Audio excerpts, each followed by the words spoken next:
एउटा श्रीमानले श्रीमतीलाई मार्छ है, त्यही पनि टुक्रा टुक्रा पारेर मार्छ। र हाम्रो समाजमा मान्छेहरूले चाहिँ के भन्छन् भने सुरुमा चाहिँ ओहो पापी रहेछ, यस्तो पापी रहेछ, कपटी रहेछ, यस्तो है अरू अरू केटीलाई लिएर हिँड्ने, यस्तो गर्ने उस्तो गर्ने, अनि त्यसपछि आफ्नो स्वास्नीलाई मार्ने, आफ्नो बच्चाको आमालाई मार्न सक्ने, यो मान्छे साह्रै निर्दयी रहेछ, यो मान्छेमा चाहिँ मानवता भनेको चाहिँ हराइसकेको रहेछ, यसलाई फाँसीको सजाय हुनुपर्छ, हाम्रो न्यायालय यसपालि नै परिवर्तन हुनुपर्छ भनेर भन्छन् हाम्रो समाजमा कि। अनि त्यहाँपछि फेरि उहाँ आयो, उहाँ जुन चाहिँ मृतक छ, मृतकको शवलाई चाहिँ आगो पनि लगाइसकेको छैन कि होइन। अनि त्यहाँपछि फेरि सोसियल मिडियामा के ट्रेन्ड हुन्छ भने होइन केटी मान्छेमा केही न केही हुनुपर्छ, न त एउटा श्रीमानले श्रीमतीलाई त यत्तिकै त मार्न सक्दैन नि त, केही न केही खोट न, श्रीमतीमा केही न केही खोट नभएसम्म श्रीमानले यत्तिकै मार्न सक्दैन, पक्कै केही न केही केटीमा खोट थियो, त्यही भएर चाहिँ केटा मान्छे डिप्रेसनमा गएर केटी मान्छेको कारणले के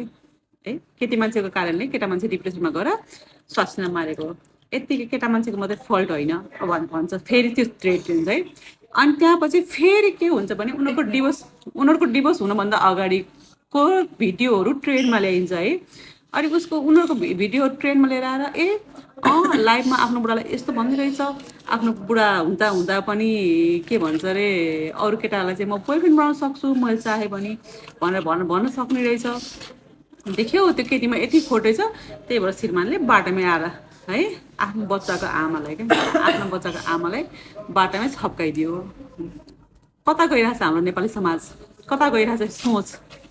कुनै महिलाले 17-18 वर्षको बिहे के 17-18 वर्षको बच्चै छ भनेपछि त बिहेको त कति भयो वर्ष भयो आफू सोच्नु र 17-18 वर्षको बिहे मानेर हिँड्दा पनि 17-18 वर्षको वैवाहिक जीवनलाई चाहिँ यत्तिकै म अब चाहिँ खतम गर्छु, म सक्दिनँ भनेर चाहिँ यत्तिकै भन्दैन कि, यो दुई पक्षतिरबाटै भएको हुन्छ नि त होइन।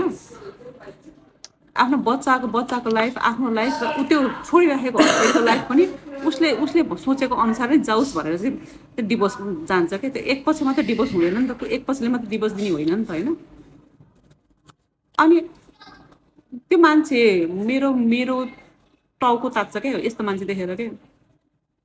डिभोर्स भनेको एउटाको गल्तीले मात्रै हुने होइन, एकजनालाई सजाय दिनलाई मात्रै हुने होइन। डिभोर्स भनेको दुई पक्ष तर्फै हुन्छ भने मरेको लासलाई चाहिँ गाली गर्नुको कारण चाहिँ के छ?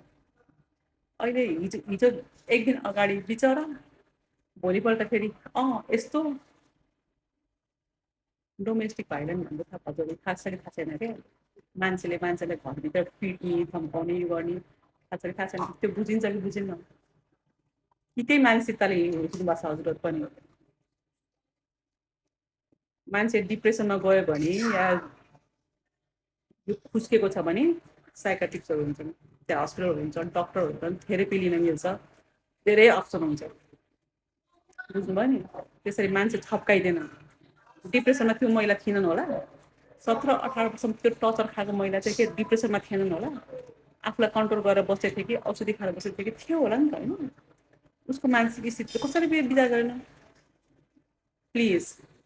यो समाजमा चाहिँ यस्तो आज यसको पक्ष भोलि यसको पक्ष लिएर चाहिँ बोल्दाखेरि चाहिँ कहाँ को मान्छे गलत कहाँ मान्छे को सही त्यो चाहिँ हेर्नु।